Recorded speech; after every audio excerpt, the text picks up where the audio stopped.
추석에 다들 또 뭐 고향 다녀오셨죠. 저도 이제 오랜만에 이렇게 부모님이 계시는 광주에 다녀왔습니다. 보통 이제 부모님이 올라오셨는데 부모님 건강이 여의치 않으셔서 제가 이제 저희가 내려가야 했습니다. 근데 이제 정말 오랜만에 가니까 명절날에 그 고향 가는 길이 그렇게 정말 험하고 먼 길인지 좀 새삼 더 많이 깨닫게 되었습니다. 밀리는 시간 피해 간다고 해가지고 이제 새벽에 5시 출발을 했는데 강주에 8시간 걸쳐서 도착을 한 거예요. 그래서 뭐 주차장 같이 꽉 막힌 뭐 고속도로를 피해서 뭐 이리저리 뭐 국도 타고 또 좁은 골목길도 해가지고 그렇게 했는데도 불구하고 또 뭐 좀 풀리는가 싶다면은 귀가 꽉 막혀가지고 길이 꽉 막혀서 뭐 하여튼 걸어가는 게 낫다 싶지 할 정도로 이렇게 거북이 걸음을 해서 겨우겨우 도착을 했는데 내가 이렇게 차들이 꽉 차 있는 그곳을 보면서 저 사람들이 정말 저렇게 가는 마음이 뭘까 생각도 해보니까 다들 친지를 보고 부모님을 뵈러 가는 마음을 생각해 보면은 이게 마치 우리의 인생의 축소판과 같다라고 하는 생각을 가져보게 되었습니다. 오늘 본문 히브리서 11장 우리가 믿음장, 그래서 이제 아벨부터 해서 에녹과 노아와 아브람 계속 이어지고 있는데 오늘 본문 13절 이하에 보면은 그들을 가리켜서 뭐라고 얘기를 했냐면 땅에서는 외국인과 나그네 같다. 나그네가 뭐 하는 사람이죠? 여행하는 사람이잖아요. 인생이 마치 여행하는 것과 같다라고 하는 거죠. 이런 말이 성경에서만 말하는 것이 아니라 우리가 뭐 세상에도 말하잖아요. 노래도 있잖아요. 최희준 씨의 유명한 노래 하숙생이라고 하는 노래에 보면은 인생은 나그네길 어디서 왔다가 어디로 가는가, 구름이 흘러가듯 정 떠돌다 가는 길이라고 그렇게 인생을 말하고 있습니다. 그런데 이 노래가 생각해 보면 반은 맞지만 반은 틀립니다. 인생을 여행하는 것과 같다라고 하는 것은 맞지만 인생이 어디로 왔다가 어디로 가는지 모르고 정처 없이 떠돌아가는 인생, 그런 인생이 아니라는 것입니다. 목적도 없이 그냥 되는 대로 바람 따라 물 따라 걸어가는 것을 방랑자라고 하지만 그런 것이 아니라 인생은 목적지가 있다는 것입니다. 목적지가 있는 나그네와 같다라고 하는 것이죠. 그렇다면 우리가 인생을 살아가는데 우리의 목적지, 삶의 목적지가 어디일까요? 오늘 본문은 분명히 말하고 있습니다. 우리의 인생의 목적지는 14절, 15절, 16절에 두 단어로 얘기하고 있죠. 뭐라고 말합니까? 본향이라고 얘기해요. 본향. 본향이 어디죠? 본향. 여러분 태어난 곳입니까? 네. 고향입니까? 아닙니다. 이 단어를 이제 원문으로 보면은 파트리스라고 하는 단어를 쓰고 있는데 이 파트리스는 파테르라고 하는 단어에서 출발합니다. 파테르는 무슨 뜻일까? 영어로 father가 뭐죠? 아버지. 그러니까 아버지가 계신 곳, 아버지의 집을 본향이라고 지칭하고 있습니다. 그러니까 우리의 본향의 본질은 뭐냐? 바로 하늘아버지가 계신 곳, 우리의 진짜 아버지 계신 그 하늘아버지가 계신 곳. 그렇기 때문에 그곳이 이 세상의 어떤 고향보다 더 나은 본향이라는 것이고 바로 그 본향이 바로 천국인 줄 믿습니다. 그렇기 때문에 인생이 뭐냐? 추석에 명절에 이 고향, 아버지가 부모님이 계시는 고향을 찾아가는 것처럼 때로는 막히기도 하고 또 돌아가기도 하고 뭐 시간이 걸릴지라도 그래도 가는 것처럼 우리들도 하나님 아버지 그분을 벗기 위해서 가는 인생이 바로 여행하는 인생이 바로 우리의 인생임을 깨닫게 됩니다. 그리고 오늘 본문에 또 뭐라고 말하냐면 16절에 그렇게 그것이 바로 믿음의 삶이라는 것입니다. 믿음은 이 땅에 대하여서 이 땅이 내가 살 곳이다, 이 땅에 소망을 붙들고 사는 것이 아니라 하늘 아버지를 뵙는 그 순간을 어떻게 해요? 사모하며 사는 것이다 라고 그렇게 얘기합니다. 여러분들도 사모하십니까? 그 본향 가기를 사모하십니까? 아멘. 그런데 하나님께서 그 본향 가기를 사모하는 여러분들에게 주시는 하나님의 약속의 말씀이 이렇게 두 가지 있습니다. 첫 번째는 뭐라고 얘기하냐면 16절 뒤에 보면은 기름으로 하나님이 그들의 하나님이라 일컬음 받으심을 부끄러워하지 아니하시겠다. 이 무엇입니까? 누구보다도 그 믿음의 삶을, 그 본향을, 더 나은 본향을 사모하여 가는 자에게 그 나라 가기까지 주님께서 함께 하시면서 늘 보호하시기를, 늘 인도해 가신다라고 약속하셨다라고 하는 것이죠. 그리고 두 번째는 뭐라고 말합니까? 우리를 위하여, 그들을 위하여, 우리를 위하여 뭐요? 한 성을 예비했다라고 말합니다. 예수님도 분명히 말씀하셨죠. 요한복음 14장의 말씀에 너희는 마음에 근심하지 말라. 하나님을 믿으니 또 나를 믿으라. 내 아버지 집에 거할 곳이 많도다. 그렇지 않으면 너희에게 일렀으리라. 내가 너희를 위하여 거처를 예비하러 가노니 가서 너희를 위하여 거처를 예비하면 내가 다시 와서 너희를 내게로 영접하여 나 있는 곳에 너희도 있게 하리라. 아멘. 우리 예수님께서 부활 승천하셔서 저 하늘에서 지금 뭐 하고 계실까요? 여러분들을 거할 곳에, 그 좋은 집들을 하나님께서 예비하시고 마련하시고 여러분을 기다리고 계신 주님이신 줄 믿습니다. 그래서 우리는 이 땅을 살아가는 우리의 소망이 그거잖아요. 이 땅에서 우리가 부귀영화 누리고 잘 먹고 잘 사는 것이 아니라 바로 우리 하나님께서 그곳에 계실 것을 믿고 저 하나님을 향하여서, 저 높은 곳을 향하여서, 저 나은 본향을 향하여서 나아가는 인생, 바로 저와 여러분들 그 귀한 인생이 될 수 있기를 소망합니다. 그래서 그 믿음의 여정을 잘 보여주고 있는 책이 하나 있어요. 그게 뭘까요? 바로 잔 번연의 철로 역전이라고 하는 책이죠. 성경 다음으로 많이 읽혀진 책이라고 하죠. 근데 그 무엇보다도 중요한 것은 우리가 인생을 살아가는 인생의 여정, 믿음의 여정이 무엇인가에 대해서 잘 보여주고 어디로 왔다 어디로 가야 되는 것인지, 인생의 위기마다 순간마다 어려움마다 무엇을 우리가 붙들어야 될 것인지 보여주고 있는 것이 바로 철로 역정입니다. 이 책을 지은 존 번연이라고 하는 사람은 사실 원래 댐쟁이입니다. 댐쟁이 뭔지 아세요? 녹슬어가지고 뭐 그러면 알가자가지면은 이게 냄비 이렇게 빵꾸 나면 거기 메꿔주는 이런 가난한 사람이었지만 또 마음도, 또 하나님도 잘 믿지 못하고 있는 그런 연약한 사람입니다. 그런데 그가 청교도 혁명 당시에 의회군으로 징집되어 가지고 전쟁을 하면서 옆에 사람이 죽어가는 것을 보면서 인생에 대해서 고민이 생긴 거예요. 진지한 물음을 가진 거죠. 인생이 왔다 어디로 갔다 어디로 가는 것인가. 그런 가운데 이분이 장가를 잘 갔어요. 예수 잘 믿는 아내를 만나서 그 아내가 이제 저런 기상금으로 이렇게 가져온 게 뭐냐면 다른 것보다 두 권의 책이었어요. 당시에는 책이 참 귀한 거였습니다. 그래서 두 권의 책이었는데 한 권은 아더 텐티의 천국을 향하는 평신도의 길, 두 번째는 루이스 베일리의 경건의 실천이라고 하는 책을 봤어요. 하여튼 좋던 싫든 그래도 아내가 가져온 책이니까 열심히 읽었겠죠. 그러면서 믿음의 눈이 열리기 시작한 거예요. 그러면서 교회를 다니기 시작을 하고 특별히 존 기포트라고 하는 목사님을 만나면서 그 목사님 말씀을 들으면서 나 인생은 이제 이렇게 하나님의 말씀을 전하는 전도자의 삶을 살겠다라고 하면서 소명의 삶을 살게 되죠. 그러던 가운데 영국 국교회가 박해를 하게 됩니다. 말씀을 전하면 너 당신 가두겠다 뭐 그런 가운데에서 그래도 말씀을 전하니까 그가 감옥에 끌려가서 12년 동안 감옥에 갇히는 그런 험난한 시간을 가졌죠. 그런데 하나님께서 그 시간을 통하여서 바로 우리가 지금 접하고 있는 명작 철로 역전이 탄생되었던 것입니다.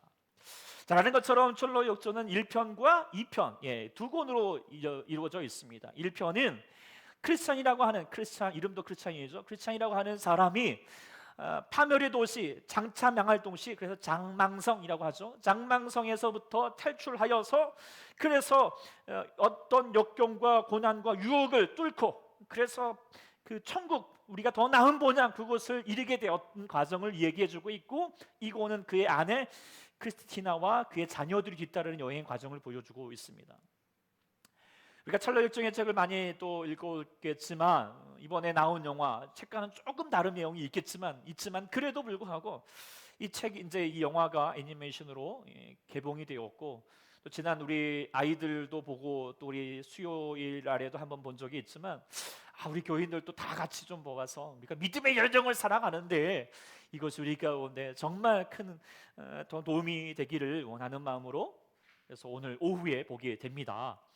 그래서 오늘 보실 수 있는 같이 좀 보시고 또 앞서서 오늘 이 청로 역전을 통하여서 우리가 추석을 고향 갔다가 오는 그런 우리의 마음들을 좀 되돌아보면서 우리가 보다 더 나은 우리의 본향을 향하여서 사모하는 여러분들이 본향을 향하여 나아갈 때, 우리의 인생의 여정을 나아갈 때 우리가 다시 한번 붙들어야 될 세 가지 메시지를 한번 좀 묵상해 보고자 합니다. 첫 번째는 같이 한번 따라해 볼까요? 떠나라. 떠나라. 믿음의 여정은 처음 우리가 분명히 떠나야 된다라고 하는 것이죠. 철로 역전의 주인공은 크리스찬이 희망도 기쁨도 없는 그런 멸망의 도시에서 사단의 노예처럼 살고 있습니다. 그래서 어느 날에 한 권의 책을 발견하죠. 이게 먼저 성경책이겠죠. 그래서 성경책을 보면서 이게 천국이 있다라고 하는 것을, 보다 더 나은 곳이 있다라고 하는 것을 알게 되었고, 지금 이곳은 장차 불바다가 될 것이다, 앞으로 망할 것이다 라고 하는 것을 깨닫게 되고 되어서 결심을 합니다. 내가 이곳을 떠나야겠다. 그래서 옆에 사람들이 야 저기 가면 다 죽어, 너 다 죽어, 뭐 그렇게 만류하지만 뿌리치고 떠나게 되면서부터 철로 역전의 믿음의 삶을 살게 되죠. 우리가 보면 이제 11장에 보면은 그 앞에 아브라함이 나오죠. 아브라함도 하나님께서 창세기 12장에 너는 복의 사람이라고 부르실 때 처음 요구하셨던 게 무엇이었습니까? 떠나라라고 하는 거예요. 떠나라. 그런데 떠난다라고 하는 것이 쉽습니까? 어렵습니까? 쉽지 않습니다. 아브라함에게도 당시에는 고대에 이제 5대 문명지가 있거든요. 그 중에서 가장 찬란했던 곳이 그 유프라테스 강 유역을 하고 있는 메소포타미아 문명 가운데 있는 곳입니다. 바로 그곳에 지금 아브라함이 살고 있어요. 다른 곳에 비하면 가장 살만한 곳이에요. 좋은 곳이에요. 그런데 하나님은 뭐예요? 떠나라는 것입니다. 그리고 그 떠남을 통하여서 하나님의 복을 누리는 삶을 살았다는 것이죠. 모든 믿음의 사람들은 떠났던 사람들입니다. 야곱도 떠났지요. 집을 떠났지요. 요셉도 물론 자인은 아니었겠지만 떠났지요. 그리고 모세도 떠났지요. 다윗도 떠났지요. 무엇보다도 예수님은 뭐예요? 머리 둘 곳이 없을 정도로 집에 거주하시는 분이 아니라 뭐예요? 끊임없이 길에 계셨던, 떠나셨던, 여행하셨던 분이었다는 사실 우리가 다시 분명히 눈여겨볼 필요가 있습니다. 그래서 믿음의 삶이란 뭐냐면 떠나는 삶입니다. 내가 안주할 수 있고 누릴 수 있는 집. 그래서 이곳이 좋사오니 이곳에서 초막을 짓고 나 여기서 살래요 라고 말하는 인생이 되는 것이 아니라, 그래서 이 집에다가 이것도 차리고 이것도 많이 가지고 많이 쌓아놓고 사는 삶이 아니라, 우리의 삶은 뭐냐면 이 집은 내 집이 아니니 저 본향을 향하여서 다시 한번 나아가겠다라고 하는 마음을 가지고 끊임없이 길 위에 서고자 하는 삶, 길 위에 나서는 삶, 그것이 바로 우리의 믿음의 사람이라는 것이죠. 그런데 떠난다는 것은 고생이에요. 집 떠나면 뭐죠? 무슨 고생이라고 하죠. 저도 하여튼 고생 추석 때 하면서 했지만 여러분들도 참 고생 많으셨잖아요. 그래서 집이 좋사오니 하면서 집에 거하고 싶은 마음이 많겠고, 떠나면 불편하고 불안하고 스트레스도 많습니다만, 우리가 알아야 될 것은 우리의 죄악은 어디서부터 출발하느냐? 안주하고 싶은 욕심에서부터, 멈추고자 하는 욕심에서부터 시작한다라고 하는 것이죠. 시편 1편에 말합니다. 복 있는 사람은 악인의 꾀를 쫓지 않고 죄인 길의 서리에 서지 않고 오만한 자리에 앉지 않고라고 말하는데, 우리는 사람의 욕심은 뭐예요? 가다 보면은 서고 싶고, 서다 보면 어떻게 해요? 앉고 싶고, 앉고 있으면 어떻게 되죠? 눕고 싶은 그런 중력의 법칙이 작용을 합니다. 그러나요, 믿음의 사람은요, 이 중력의 법칙을 거슬러야 돼요. 일어나야 돼요. 물론 힘들 때가 있죠. 그러나 하나님께 다시 한번 쉼을 얻고 우리는 다시 일어서 달려서 가는 자가 되어야 할 줄 믿습니다. 안주하면 우리는 거기 안에서 주저앉게 되고 결국에는 멸망할 수밖에 없다는 거예요. 믿음의 살면 이만 됐다 싶은 게 없습니다. 하나님은 우리에게 늘 항상 새로운 것을 요구하십니다. 아침마다 새롭고 늘 새로우신 주님께서 우리가 늘 날마다 옛사람을 벗어버리고 새사람으로 거듭나기를 원하시는 주님이신 줄 믿습니다. 그렇기 때문에 뭐 나이가 들었다고 나는 이만하면 됐다라고 하는 그때부터 우리는 망합니다. 우리 늘 항상 새로운 사람을 되기를, 주의 말씀을 따라서 늘 새로워질 수 있는 그런 떠남의 삶을 살아갈 수 있는 우리 모두가 될 수 있기를 소망합니다. 아멘.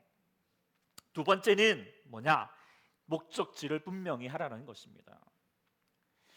자, 이제 크리스찬이 장만성을 떠났습니다. 그리고 믿음의 여정을 시작하지만 그 믿음의 삶은 쉽지가 않습니다. 순탄하지 않습니다. 여러 고생과 고난의 길이 있습니다. 늪에 빠지기도 하고 좁은 산길을 지나가기도 하고 사자를 만나기도 하고 거인을 만나서 죽을 고비를 만기도 하고 억울하게 감옥에 갇히기도 합니다.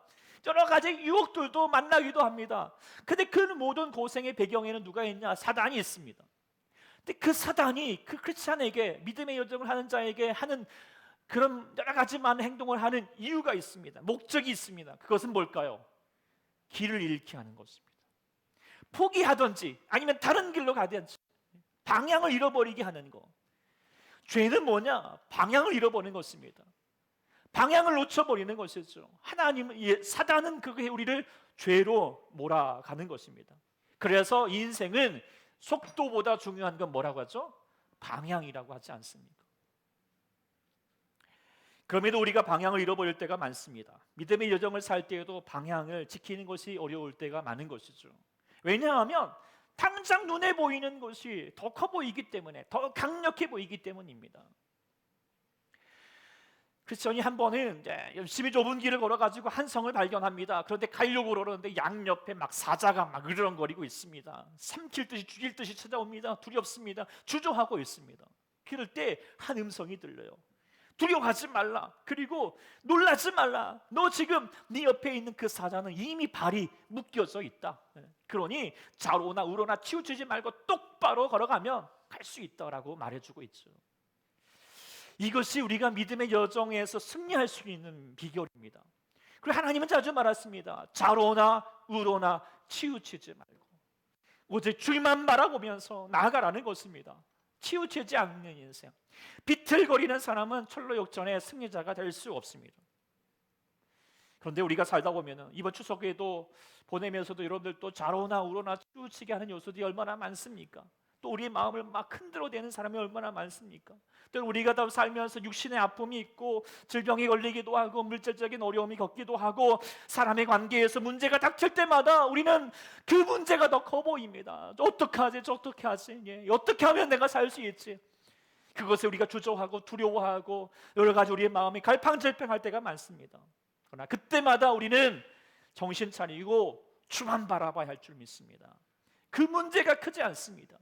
그 사단이 위험해 보이지만 그것은 이미 예수님께서 그의 머리를 상하게 하시고 이긴 존재입니다. 이미 발이 벗긴 존재라는 거예요. 그러니 어떻게 하죠? 무시하고 하나님만 바라보고 나가야 할 줄 믿습니다.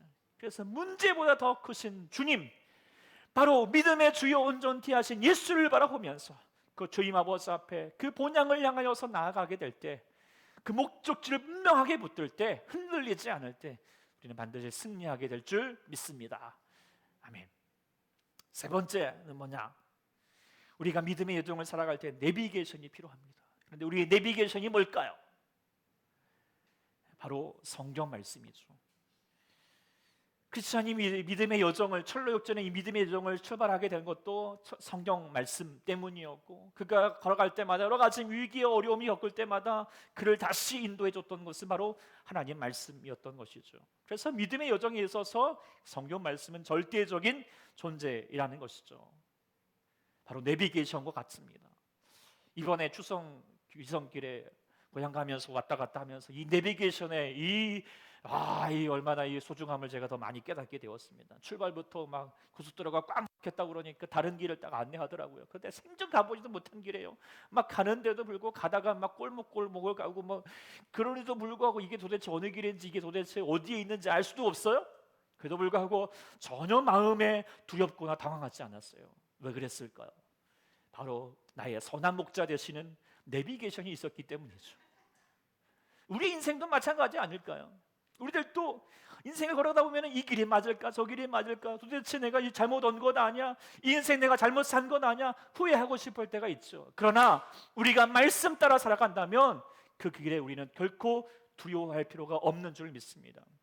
그리고 우리는 무슨 길을 만날지라도 그 길마다 우리는 항상 주의 말씀 붙들고 나아가면 만사 형통하게 되는 것이죠. 그래서 우리는 인생에 여러 가지 많은 어려움이 생길 때마다 오늘 요절 말씀을 신뢰해야 합니다. 오늘 요절 말씀 시편 119편 몇 절이죠? 109절 말씀 같이 해보겠습니다. 시작. 주의 말씀은 내 발의 등이요 내 길의 빛이니이다. 아멘. 우리가 삶을 살아가는데 같은 많은 어려움이 있고 어디서 왔다 어디로 가야 되는지 인생이 캄캄한 것만 같을지라도 우리 가운데 누가 있다, 말씀이 있다, 내비게이션이 있다는 거예요. 그 내비게이션에 인생을 살아갈 때 잘 살려면은 두 여자의 말을 잘 들어야 되잖아요. 첫 번째 말은 아내의 말을 잘 듣고, 두 번째로는 내비게이션의 미스김의 말을 잘 들어야 된다. 그러나 이보다도 더 중요한 것은 뭐예요? 우리가 하나님 말씀을 잘 들어야 합니다. 그 말씀이 인도하는 대로 나아가는 것, 이것이 우리의 인생을 형통하게 사는 것인 줄 믿습니다. 크리스찬도 여정을 살아가면서 여러 가지 말들을 듣죠. 막 옆에서 막 고집 부리면서 당신 그렇게 하면 안 된다라고 말하기도 하고, 힘으로 윽박지르기도 하고, 어떤 사람은 막 현자라고 나는 많이 배웠다고, 많이 가진 것처럼, 당신을 위하는 것처럼 세상의 모든 지식을 동원을 해가지고 아주 호기롭게 이렇게 얘기하는 사람도 있습니다. 우리도 마찬가지 아닙니까? 우리도 인생을 살아갈 때 여러 가지 말을 듣습니다. 야, 오늘도 이번 추석에도 그러지 않겠습니까? 인생 그렇게 사는 것 아니야. 그렇게 해가지고 되겠어. 빨리 성공해야지, 출세해야지, 장가가야지, 좋은 남자 만나야지, 돈 많은 남자가 최고 좋은 남자야. 뭐 이렇게 막 그렇게 여러분의 마음을 막 흔들어 놓을 때가 있고, 너 왜 인생이 그렇게 생겼니? 이렇게 얘기할 때가 있지만, 우리는 그럴 때마다 귀를 닫고 누구 말을 들어야 될까요? 하나님 말씀에 다시 나가야 한다라고 하는 것이죠. 그래서 우리는 오직 주의 말씀에 귀를 기울일 때 어떠한 유혹과 시련에 흔들리지 않게 되고, 우리가 끝까지 믿음의 선한 싸움을 싸워서 주님 계시는 저 본향을 향하여 다다르게 될 줄 믿습니다. 아멘. 이번 추석 보내시라고 참 고생 많으신 줄 압니다. 무엇보다도 가족들 가운데 믿음의 삶을 살아낸다는 거 쉽지 않죠. 저희 가정은 당연히 예수 믿는 가정이지만, 그래도 불구하고 하여튼 몸도 약하시고 마음도 약하시고, 하는 말도 좋은 말보다도 우리 마음을 좀 이렇게 상처 주는 말도 하지만, 그래도 불구하고 정말 섬기고 막 그렇게 한다라고 하는 것이, 때로는 정말 기도하지 않고 가면 이게 추석이 정말 화만 쌓이고 막 이 마음만 분노만 가득해질 수 있는 시간이 될 수 있을 거예요. 그렇지만 우리가 주님 아버지께서 우리 가운데 계시기 때문에 정말 믿음의 삶을 살아낼 수 있지만, 저보다도 생각해보면 우리 살아가는 성도들이 얼마나 또 명절을 보내실 때, 또 믿음의 삶을 살아갈 때 믿지 않은 사람들과 여러 가지 갈등 속에도 예수 믿는 삶을 살아낸다라고 하는 것이 얼마나 힘드실지 제가 생각하지만, 그러나 우리는 오늘 말씀을 통하여서 우리가 우리의 삶은 여기에서 끝나는 것이 아니고, 여기서 다가 아니면 늘 항상 우리가 기억하는 저희가 될 수 있기를 소망합니다. 우리가 살아가는 이 길 끝에는 우리 하늘 아버지가 계신다. 우리 하나님께서 우리를 지금까지 지켜주실 뿐만 아니라 주님께서 우리를 위해서 저 귀한 성을 예비하시고 오늘 또 우리 가운데 우리를 기다리신 주님이심을 우리가 늘 바라보는 저희가 될 수 있기를 소망합니다. 그래서 우리 모두 그 주님, 그 저 천국에서 다시 만나 뵐 수 있기를 소망합니다. 그리고 우리뿐만 아니라 우리 사랑하는 우리 가족들에게도 가장 먼저 해야 될 것이 무엇일까요? 바로 우리 부모님, 우리 형제들, 믿지 않은 형제들도 같이 그 천국에서 만나 뵙게 되는 것, 그것이 우리의 영원한 소망이며 우리의 숙제가 되고 우리의 과제가 되어야 할 줄 믿습니다.